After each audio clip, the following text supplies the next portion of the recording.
जय जिजाऊ, जय शिवराय, जय शंभूराज। गडकिल्ले संवर्धन प्रतिष्ठान महाराष्ट्र राज्य सादर करीत आहोत शिवसाम्राज्याचे दिनविशेष। 11 जानेवारी इसवी सन 1666 मिर्झा राजे जयसिंगांनी महाराजांच्या जीविताची हमी घेतली।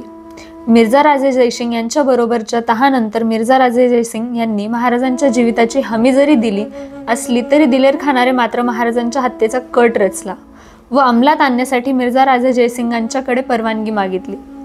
अर्थात मिर्झा राजे जयसिंगांनी ती धुडकावली व महाराजांच्या सुरक्षेसाठी आपले खास रक्षक दल दिले। 11 जानेवारी इसवी सन 1680 महाराजांनी खांदेरी दुर्ग बांधला। छत्रपती शिवाजी महाराजांना इंग्रज चांगलेच भिवून होते। महाराजांच्या पश्चिम किनाऱ्यावर छत्रपती शिवाजी महाराजांनी आरमार उभे केले, ते इंग्रजांना जरब व सिद्धीच्या अन्यायास प्रतिकार करण्यासाठी आणि त्यांच्या लुटमारीस पायबंद घालण्यासाठी। प्रसंगी कुठल्याही परिस्थितीत आरमारी हल्ला करणे व मुंबई बेटात येणाऱ्या शत्रूचे परिपत्य करणे सोपे जावे याकरिता छत्रपती शिवाजी महाराजांनी खांदेरीच्या एका ओसाड बेटाचे महत्त्व ओळखून एक दुर्ग उभा केला।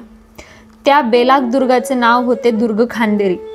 इंग्रज, सिद्धी, पोर्तुगीज यांच्या प्रत्येक हालचालीवर नजर ठेवण्यासाठी महाराजांनी हा कोट उभारला व हा खांदेरी कोट बांधून पूर्ण केला। 11 जानेवारी इसवी सन 1681 पोर्टो नोवा या पोर्तुगीजांच्या प्रदेशात सुभेदार म्हणून गोपाळ दादाजी यांची नियुक्ती छत्रपती संभाजी महाराजांनी केली। पोर्टो नोवाला गोपाळ दादाजी हेच सुभेदार राहिले।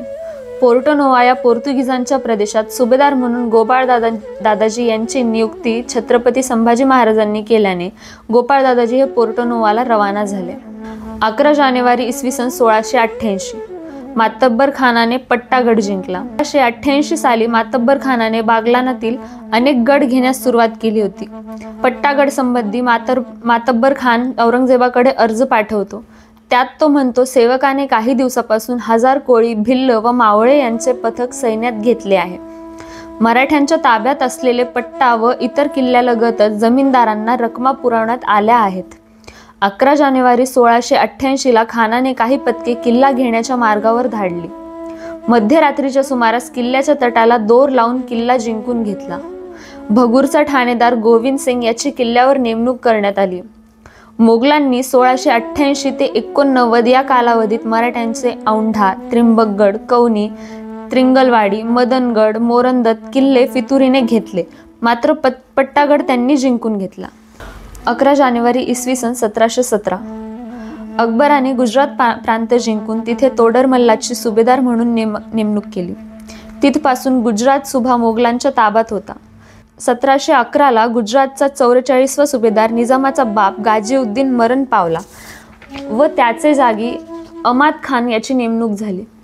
त्याच्या कारकिर्दीत खंडेराव दाभाडे व दमाजी गायकवाड, कदमबाडे या सरदारांनी गुजरातेत अनेक स्वाऱ्या केल्या आणि वसुली पण छत्रपती शाहू महाराजांनी तारीख 11 जानेवारी 1717 रोजी खंडेराव दाभाडे यास सेनापतीपदी देऊन गुजरातेत मोहीम करून तो प्रांत सर करण्याचा हुकूम दिला, सत्ता वाढविली।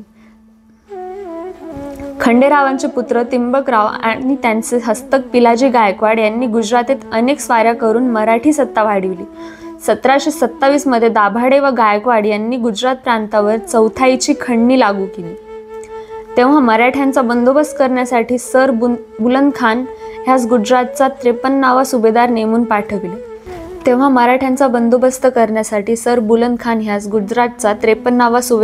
पाठविले आणि निजामाचा पुतण्या हमीद खान याची नेमणूक रद्द करून त्यास परत बोलाविले। निजामास यामुळे राग आला आणि त्याने हमीद खानास अहमदाबाद न सोडण्याविषयी लिहिले। ही बातमी दिल्लीस कळताच सुरतेचा सुभेदार रस्तुम अली खान यास असा संदेश आला की त्याने तत्काळ अहमदाबादचा सुभा हमीद खान यास हाकून द्यावे। यावरून रुस्तम अलीने पिलाजी गायकवाडास अनुकरण करून घेऊन अहमदाबादेवर चाल केली। ही वार्ता हमीद खानास कळताच त्याने कंठाजी कदम बांडे या मराठे सरदारास आपल्या पक्षाकडे वळवून घेतले आणि बडोद्याकडे चाल केली। दोन्ही सैन्यांनी आडास गावी 3 कोसांच्या अंतराने तळ दिला। 2 मराठे सरदार विरुद्ध बाजूने मिळून युद्धास सिद्ध झाले असा वरकरणी देखावा दिसला, पण लढाईस तोंड लागताच रस्तुम अली मारला गेला। त्याच कडील मराठे हमीद खानास मिळाले। हमीद खानाने रस्तुम अलीचा पडाव केला। हमीद खानाने कंठाजी व पिलाजी यास समजावून महीच्या पूर्वेकडील प्रांताची चौथाई कंठाजीस देण्याचा करार घडवून आणला। 1726 मध्ये गायकवाड कदम बांडे हे सरदार गुजरातेत बलिष्ठ झाले. 11 जानेवारी इसवी सन 1722 श्रीमंत बाजीराव पेशवाच्या पत्नी सौभाग्यवती काशीबाई साहेबास पुत्ररत्न प्राप्त झाले. दिनांक 16 डिसेंबर 1721 पुण्याला धडफड्यांच्या वाड्यावर खबर पोहोचली. आपण पुण्यात आल्यावर हा शुभशकुनच झाला असे राधाबाईंना वाटले. हे त्यांचे पहिलेच नातवंड होते. बाजीराव साहेबांनी पुण्यात साखरा वाटण्याचा हुकूम सोडला. खासा हत्ती आणून हत्तीवरून साखरा वाटल्या. आपल्याला पुतण्या झाला याचा आप्पांनाही खूप आनंद झाला. सर्वप्रथम साताऱ्यालाही खुशखबरीची थैली व साखरा पाठवण्यात आल्या. बाजीराव साहेबांनी छत्रपती शाहू महाराजांना प्रत्यक्ष येऊन चिरंजीवास आशीर्वाद देण्याची विनंती केली होती. त्या विनंतीला मान देऊन शाहू महाराज पुण्याला आले. काशीबाईंनाही लहानग्या बाळासह पुण्याला आणण्यात आले होते. छत्रपतींनी स्वतः बाळाला मांडी घेऊन कौतुक केले. बाळ मोठे गोड होते. पुत्रमुख हे अगदी पितृमुखासारखेच होते. शाहू महाराजांनी पुण्यात फार मोठा दानधर्म केला. माघ शुद्ध एकादशी शके 1649 लपवान संवत्सरी म्हणजेच दिनांक 11 जानेवारी सन 1722 रोजी बाळाचे मोठ्या थाटात बारसे करण्यात आले. पूर्वीच्या काळी आजोबांचेच नाव नातवला ठेवण्याचे प्रघात होता, म्हणूनच मुलाचे नाव बल्लाळ ठेवण्यात आले. आजोबांच्या नावाचा वारसा घेऊनच पुत्र जन्माला आला होता. समारंभ मोठ्या थाटात पार पडला. याच सुमारास कोकणात कान्होजी आंग्रे आणि पोर्तुगीजांच्या तंटे उत्पन्न झाले. पोर्तुगीजांच्या प्रभावामुळे आंग्रे तग धरू शकेना. शेवटी कान्होजी आंग्र्यांनी पुण्याला बाजीराव पेशव्यांकडे मदतीसाठी स्वार पाठवला. कान्होजींनी मदतीसाठी पेशव्यांना पाचारण करण्यासाठी बातमी कळताच पोर्तुगीजांचे धाबे दणाणले.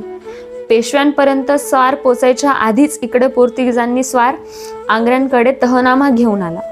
केवळ वर्षभरापूर्वीच पेशव्यांनी महाबलाढ्य निजामाचा कसा पराभव केला याचे संपूर्ण चित्रच पोर्तुगीजांसमोर उभे होते. जिथे निजामाचा पाड लागत नाही तिथे आपले काय होणार या विचाराने पोर्तुगीजांनी आधीच घाबरून तहाची भाषा सुरू केली. शेवटी दिनांक 9 जानेवारी 1722 रोजी वर्सोली येथे पेशवे आंग्रे व पोर्तुगीजांच्या तह झाला. यावेळेस तह करायला प्रत्यक्ष बाजीराव पेशवे वरमोली येथे गेले असतील असे वाटत नाही. कदाचित पेशव्यांच्या तर्फे कान्होजी आंग्र्यांनी अथवा इतर कोणत्या मातब्बर सरदाराने तहनामा स्वीकारला असू शकतो, कारण लगेचच 2 दिवसांनी पुण्यात बाजीरावांच्या पुत्राचे बारसे मोठ्या उत्साहात साजरे झाले होते. 11 जानेवारी इसवी सन 1730 श्रीमंत बाजीराव पेशवे बुंदेलखंडात मोहिमेवर असताना इकडे राधाबाई आणि चिमाजी अप्पांनी नानासाहेबांच्या लग्नाची बोलणी सुरू केली होती. वाईचे सावकार भिकाजी गोखले यांची कन्या गोपिका हे माहेरचे नाव सून म्हणून सर्वांनाच पसंत होते. खरे म्हणजे गोपिकाबाईंचे स्थळ खुद्द सातारकर शाहू महाराजांनी सुचवले होते. गोखले व शाहू महाराजांचे संबंध घरोब्याचे होते. एक दिवस लक्ष्मीपूजनास दिवाळीच्या वेळेस शाहू महाराज गोखल्यांकडे फराळाला आले. फराळ वाढताना महाराजांनी गोपिकेला पाहिले. मुलगी मोठी गोड होती. नेमकी याच वेळेस शाहू महाराजांना नानासाहेबांची आठवण झाली. जोडा फार शोभून दिसेल म्हणून शाहू महाराजांनी भिकाजी नाईकांना विचारले. अखंड हिंदुस्थानात आपली पराक्रमी तलवार गाजवणाऱ्या बाजीराव पेशव्यांचा मुलगा आपल्याला जावाई म्हणून लाभतो आहे हे पाहून भिकाजी नाईकांना आनंदच झाला. महाराजांनी ताबडतोब चिमाजी अप्पांना बोलावून घेतले. अप्पांनाही मुलगी पसंत पडली. बाजीरावांना खलिता धाडून कळवण्यात आली. बाजीरावांनी होकार कळवला. अखेर लग्न ठरले आणि दिनांक 11 जानेवारी 1730 पुण्याच्या वाड्यात भूमिपूजनाच्या दुसऱ्याच दिवशी श्री क्षेत्र वाई येथे बाजीरावांचे चिरंजीव नानासाहेब व भिकाजी नाईकांची कन्या गोपिका यांचा विवाह झाला. लग्नात अक्षता टाकायला साताराहून खुद्द छत्रपती महाराज आले होते. शाहू महाराजांचे म्हणणे ऐकून गोखल्यांनी रास्त काम केले म्हणून महाराजांनी त्यांचे रास्ते नाव दिले.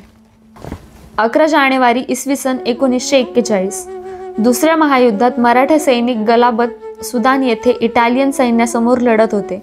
परिस्थिती पूर्णपणे विपरीत झाली होती. मराठा बटालियन युद्ध हारलेल्या परिस्थितीत होती. अशा वेळी कॅप्टन बुमगाट याने अत्यंत आवेशपूर्ण भाषण ठोकले. त्या भाषणात बटालियनना छत्रपती शिवाजी राजांची आठवण करून दिली. या युद्धापर्यंत मराठा बटालियन हर हर महादेव या जयघोष देत असे. या युद्धात पहिल्यांदा छत्रपती शिवाजी महाराज की जय ही घोषणा दिली गेली. याचा परिणाम म्हणजे मराठे असे वीरश्रीने लढले की हरलेले युद्ध इटालियन गॅरिसोनला हरवून जिंकलं गेलं.